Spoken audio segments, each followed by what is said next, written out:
So, you've got big dreams. You want to be productive, build better habits, and finally stop wasting time.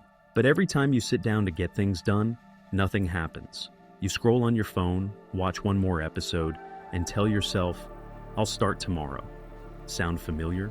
This cycle repeats every single day until weeks pass, and suddenly, you're left wondering, where did all my time go? You feel guilty, frustrated, and worst of all, you start believing that you're just a lazy person. But here's the truth. You're not lazy. You just don't know how to start. See, most people think procrastination is a discipline problem, that if they just had more willpower, they'd magically get things done. But the real issue is much simpler. It's inertia. The hardest part is starting. In physics, Newton's first law states that objects at rest stay at rest, and objects in motion stay in motion unless acted upon by an external force. This applies to you just as much as it does to objects. Think about it. When you're lying in bed, it feels impossible to get up. But once you're up and moving, it's easier to keep going. The same happens with work. The hardest part isn't the task itself. It's overcoming the initial resistance to start. And this is exactly where the 2-minute rule comes in. The 2-minute rule. Trick your brain into action. This rule is simple. If a task feels overwhelming, just commit to doing it for 2 minutes. That's it. 2 minutes.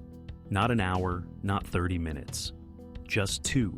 Let's say you need to go to the gym. Instead of saying, I have to work out for an hour, you tell yourself, I'll just put on my workout shoes and do jumping jacks for 2 minutes. Or you need to study.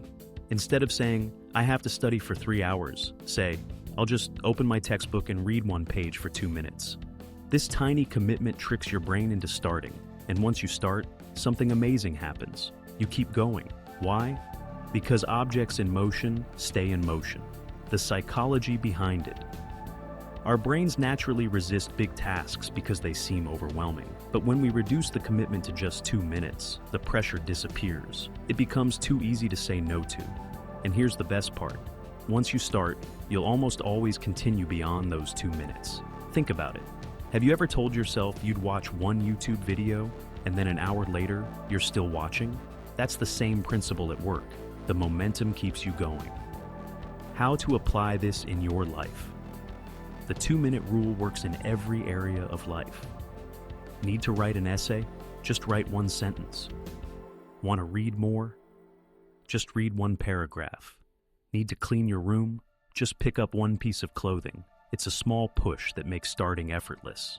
And once you're in motion, finishing the task becomes so much easier. Final thoughts. Procrastination isn't a character flaw. It's just a momentum problem. And with the 2-minute rule, you can break free from the cycle and start getting things done instantly. So next time you catch yourself procrastinating, don't overthink it. Just commit to 2 minutes. Because once you start, you'll be surprised at how far you can go.